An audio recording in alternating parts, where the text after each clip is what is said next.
Hi Scorpio, welcome to your reading. Thank you so much for joining me here on Illy Energy. Today it is a pleasure to read for you. This is for Scorpio, Sun, Moon, Rising, Venus, your inner planets. It can apply if you're watching this as a Scorpio Sun and you are seeing that this is not resonating for you, it's not resonating in your spirit. That is okay. I'm not going to be offended. Perhaps you need to go check out your rising, your moon, or your other placement signs as well. So we're going to jump right into it, okay?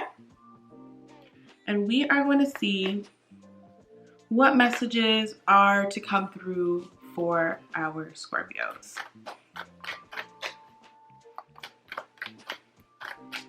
I was going to say Scorpio season. Oh, sorry. I'm shuffling the cards completely upside down. My apologies. I was going to say that Scorpio season is upon us, but you know, a whole 2 seasons away. You can wait.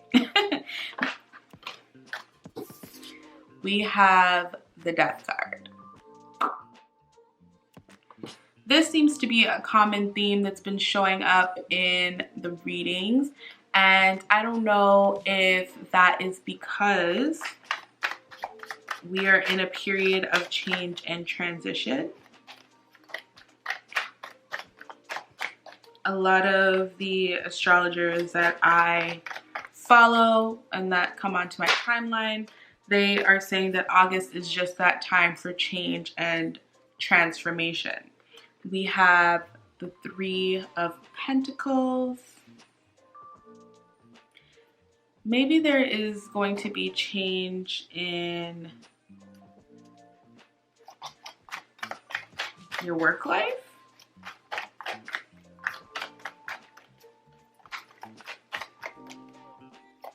What else is coming through for my lovely Scorpios? There could be change in the way that you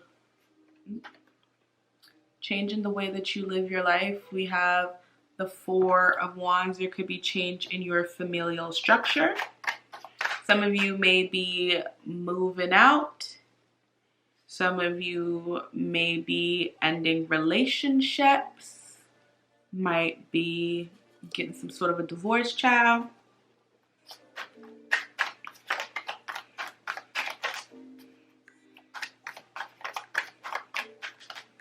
And maybe that is the change with the 3 of Pentacles. Moving from being reliant on family to being reliant on friends.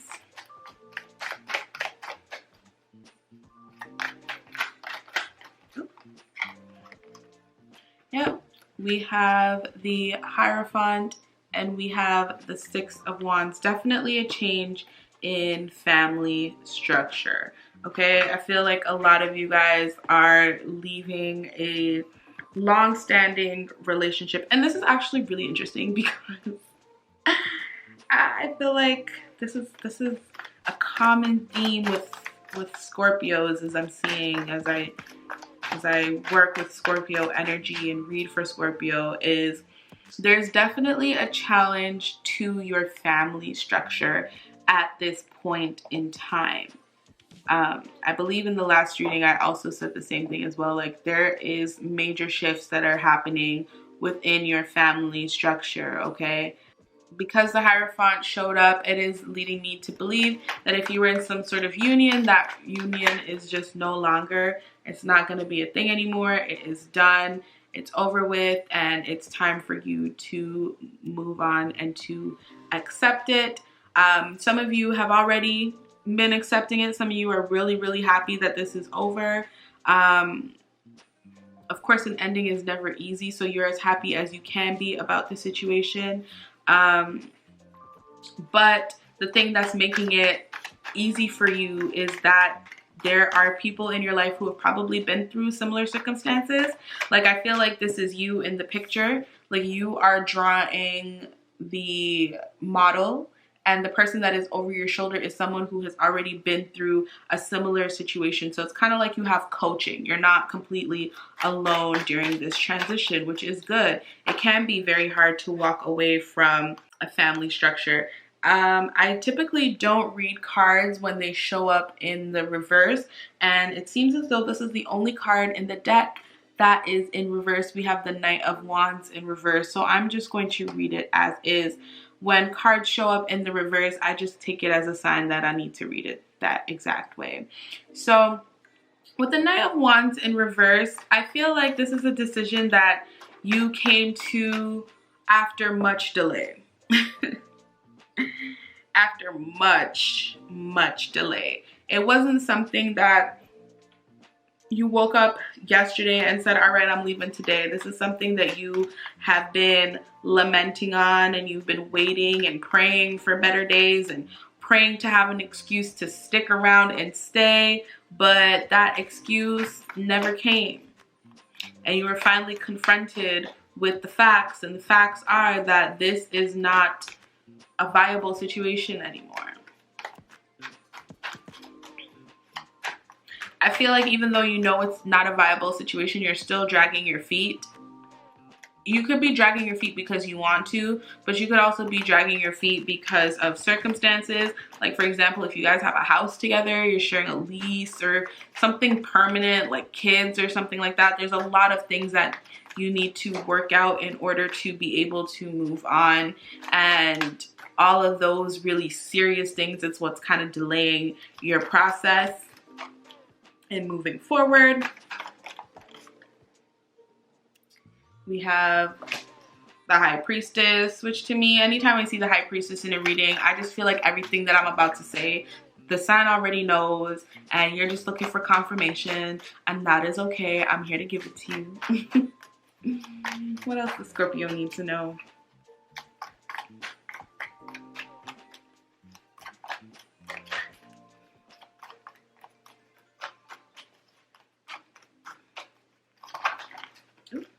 Way too many cards.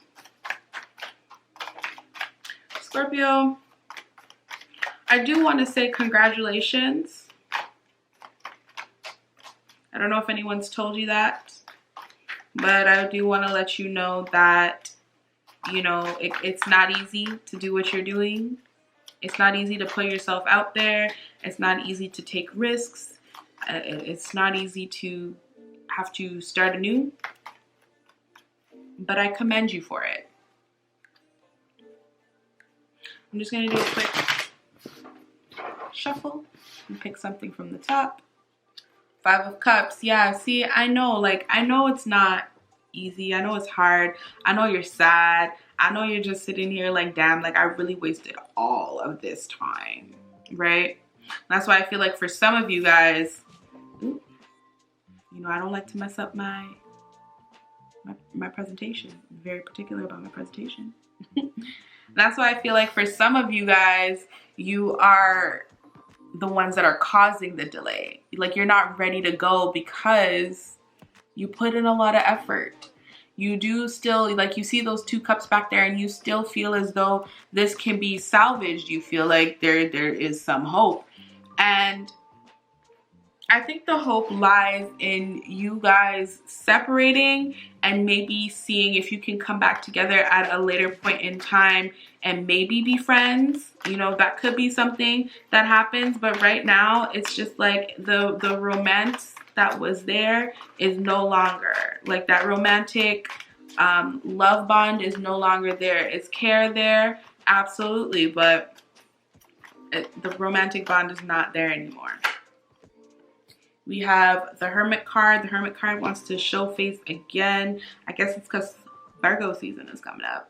But you are well aware, again, of what it is that I'm saying. And you know exactly what it is that I'm going to say. And I know you're just sitting there like anticipating it. But you can't sit here and cry over spilled milk.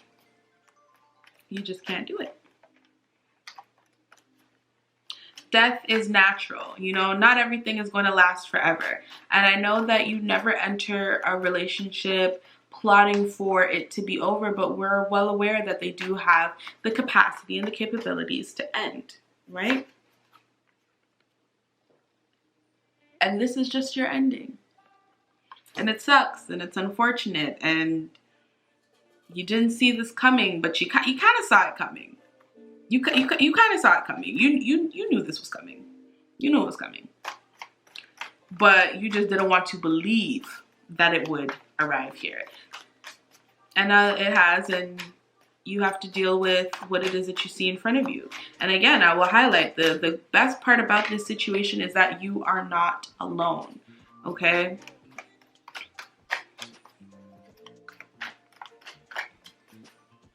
I know a Scorpio can get in their head and stew and lament and try to think about what they could have done better and what their contribution was to the destruction of the relationship. And I'm not going to sit here and say you didn't have a part to play, but at this point, why does that matter? If you're not thinking about those things to see how you can move forward and not repeat those same mistakes in a new situation, why are you revisiting it? Six of Swords, Page of Cups. Scorpio is already like, the crazy thing is like although you can't believe that this is ending and a part of you may not really want it to end, you're also really looking forward to what is going to be coming towards you. I apologize for that. Kind of startled me a bit. But a lot of you are looking forward to the newness that is to come towards you. A lot of you may already be entertaining somebody new. You might already be entertaining a new relationship, and that's fine. With the Hermit showing up, it wouldn't necessarily be something that I recommend you do. I'm not saying to not be open and receptive to love, but that shouldn't necessarily be your focus right now, okay? Especially if you are in a position where you are going to have to, you know, start all over from the bottom. Like, let's say you are living with someone and you're the person that has to leave. Right now, your main focus should be on how to rebuild your solid foundation, right? Love is important, but don't let that be the focus. Especially since this is something that is so fresh. I know that you could be quick and ready to move on. Definitely as somebody with Scorpio placements, I get that. Which is why I kind of even feel like me telling you like not to go full throttle into a new situation is going to be a waste because you're going to do what you want. And that's fine because we're all adults and we can do exactly what it is that we want. But I wouldn't be doing my due diligence if I didn't let you know that although you have the urge to move full force, try to resist just a little bit. Try a little bit to resist.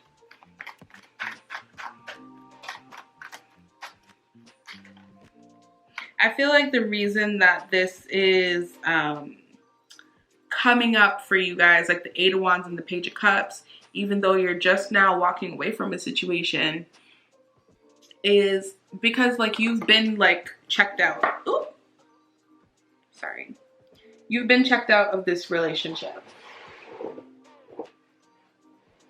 You've been checked out of the situation. You've been looking for someone who you feel is going to bring some kind of spice to your life. We have the Emperor here. You could be dealing with the Aries, dealing with someone who has fire placements, or somebody who's just an overall boss, okay? Somebody who moves like an alpha. This is actually really interesting. This is just personally interesting to me. And we have the Fool card. So there is a number of major arcana out here on the spread, which to me is signifying major change, major transition. We have the Death card here to let us know that again. And I see the Queen of Wands. This is actually a really interesting read because it looks very similar to a reading that I did recently. But When I think of who would be the perfect like pairing for an emperor in the minor arcana, it would definitely be the Queen of Wands, because the Queen of Wands to me is just as active as the Emperor. She's out here to get things popping, okay? She's not gonna sit back and relax. She's out in the field, putting in the work and doing whatever is necessary. And the Emperor is the same. The Emperor is really out here ruling a whole kingdom. They oversee so many different things, and it requires a lot of involvement. You want to know exactly what is happening and how it is that you can be of help, how it is that you can be of service to your people. So you as the Queen of Wands is looking for a new beginning with somebody who is an Emperor. Maybe your Page of Cups going to be the Emperor? I don't know. But again, that's not something that I would get too hung up on right now.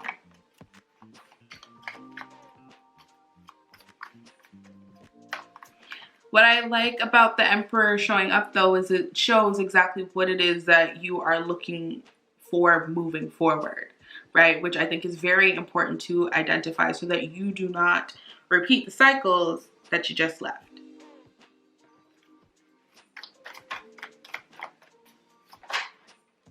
Yeah. Three of Swords. You don't want to go back to an energy in which you are just tired. Like you don't want to be moving in this kind of an energy anymore because it's not fulfilling for you. It's not doing anything for you, okay? You need to be in situations that are giving and generous to your soul and spirit and allow you to go out and explore and just live your best life. I think that's actually what your challenge is, Scorpio, is to go out and live your best life. You're leaving a very serious situation. You're leaving a very dreary situation, one in which you could have potentially have felt weighed down and felt burdened, felt like, oh my gosh, I really just can't go through this again. Like, again, we're arguing.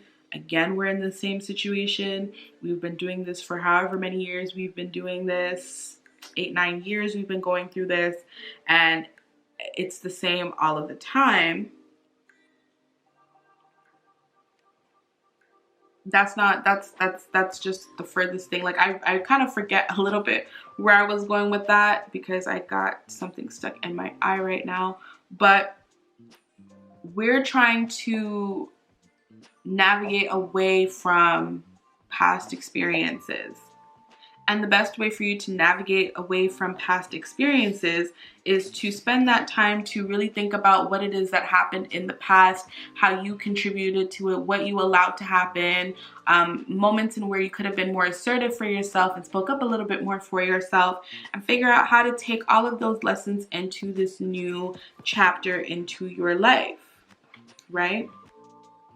Your challenge is going to be being open to what is on the horizon. And that's why I'm like, don't get too caught up with, I think I kind of remember now, I'm looping back around. Don't get too caught up in finding your Emperor. Don't get too caught up in the Page of Cups, you know? And when I say don't get too caught up, I mean, don't focus all of your energy into one being.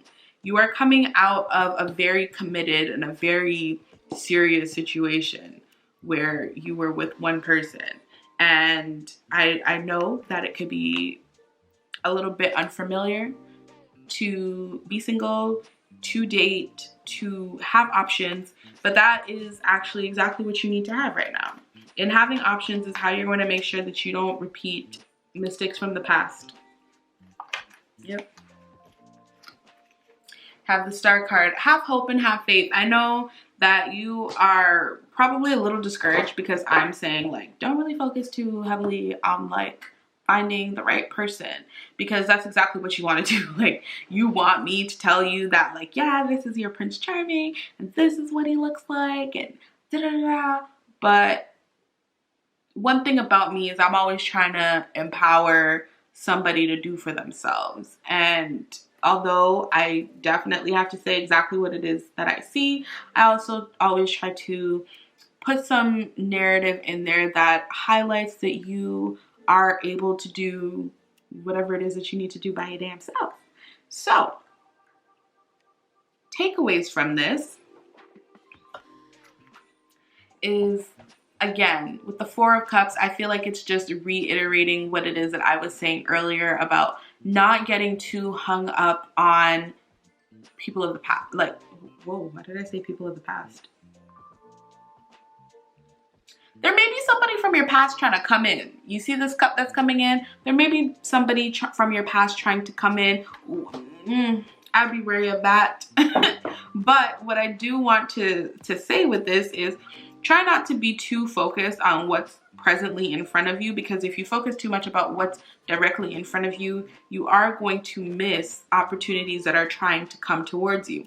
And when you try to pigeonhole yourself into another relationship, you're not going to be open to or receptive to anybody else coming in because you're very loyal. But by pigeonholing yourself into something, you could potentially be missing out on a really good person for you because you were so quick and so ready to dive right into a new relationship. At the bottom of the deck, Scorpio, we have the Strength card, okay? Big Leo energy presenting itself in Leo season. It's tough, I know. I feel like I've been saying this a lot during this reading, and I'm only saying that because I genuinely understand that it is extremely hard and extremely painful to leave a situation and to have to start over and to start again. But I want you to really just look at the Fool. Like, the Fool is mad happy, okay? No baggage, no nothing, ready to see exactly what it is that the world has to offer them. And there's a lot out there for you, Scorpio. I know it might not seem that way, but there's a lot out there for you. So what I'm going to challenge you to do is to use your intuition and follow your gut.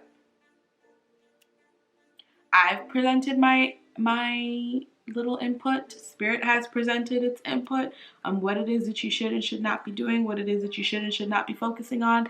And at the end of the day, it really is up to you to really figure out, like, okay, like, I'm going to do this or I'm going to do that. Nobody can really tell you what to do, Scorpio, and you already know that. But you be coming here looking for a little guidance. And when you get the guidance, sometimes you don't want to listen. Okay? All right, Scorpio. We are going to move into this deck right here. So I got a new deck. You guys have seen my angel cards in the previous reading I did for July. But then I got this new deck of oracle cards. This is Living with a Feather Heart. It is 42 Ideals of Mott in Daily Life. This is by Jennifer Sodini. I really like these cards. I just think they're so beautiful. I will be leaving information down below on what the principles of Mott is and why I felt drawn to these cards and all that good stuff. So right now, I'm just going to shuffle them up and see what messages we can get through for Scorpio. What messages do you have for Scorpio? What is it? Ooh, 2 cards. What is it that Scorpio needs to know? I always feel like when I'm doing Scorpio, there's so much information that wants to come at me all at once. Okay. We have I am humble. Okay. Now, what I like to do is I like to kind of just meditate on the card for a little bit. It does come with a book in which I will be reading to you what exactly it means. I am humble. I am humble. Especially in respects to what it is that we were just discussing. I am humble. I feel like that's something that you say to yourself, Scorpio. You probably find yourself saying, like, I don't really ask for much. Like, I literally just ask for the bare minimum.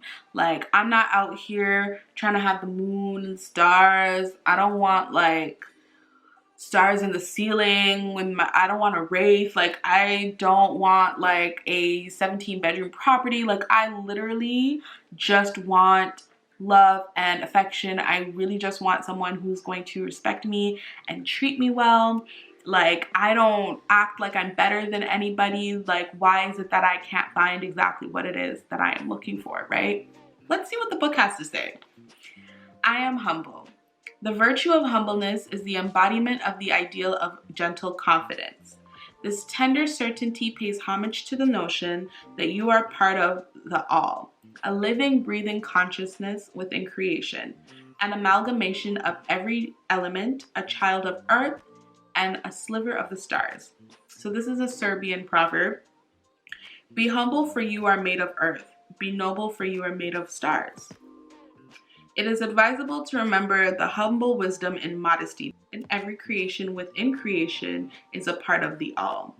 A humble soul can stand proud and feel gratitude for their unique place within infinite space without having to shout their perception of worth from the rooftops. The humble human is aware that pride is a dangerous path, and it is far better to embody I am humble than to constantly emit energies that can be perceived as a need to improve something or a call for recognition or social acceptance. Through the idealization of being humble and actively embodying quiet confidence, a keen sense of compassion manifests. The transparent container which houses conceit is a boundary built on a subconscious foundation of inadequacy. In seeking acknowledgement for material worth or purely superficial pursuits, one is displaying a lack of conscious connection as peace is replaced by a need for approval. In embodying an energy of conceit, you subconsciously empower darkness by separating yourself from light, selfishly believing you are above all others. Remember the tale of the emperor's new clothes for an antithesis of humbleness. A wealthy man had everything but needed to always be ahead of others. Yet, when he was served his timeless lesson and exposed to the public, the moral of the myth revealed that the soul was always transparent in its actions and behavior no matter what you're wearing. Are you naked in your authentic truth, or are you covered in lies spun from the finest fabric? A humble heart needs nothing more than what they already are. Ooh. A humble heart needs nothing more than what they already are. And I think that goes back to speaking to what I was saying about not wanting for much. You want what is called the bare minimum. And the reason you want that is because that's what it is that you embody. That is what you have to give and to offer to other people. Are you naked in your authentic truth, or are you covered in lies spun from the finest fabric? I feel like that is a period in which you're emerging from. Like, when we talked about, death and transitioning and all of that stuff, you had a moment where you were like, this is not what it seems. This is not what it appears to be. This is not my truth. This is not my life. This is not how I want to live, because this is not what is within me, and this is not who I am. And I think that your pursuit in life, and your pursuit to live life while remaining humble, while remaining true, while retaining this virtue, will actually attract you exactly what it is that you need in your life. Which is why I say, don't be out here trying to rush nothing. Don't be out here trying to force anything to happen. What is supposed to happen will happen in divine timing, exactly when it's supposed to happen. And I would focus more on building self at this moment, because you attract exactly what you are. So make sure that you are the best version of you, so that when your emperor steps up to the plate, they be matching your energy. Okay, thank you so much for watching this reading, and I will see you in September. Bye.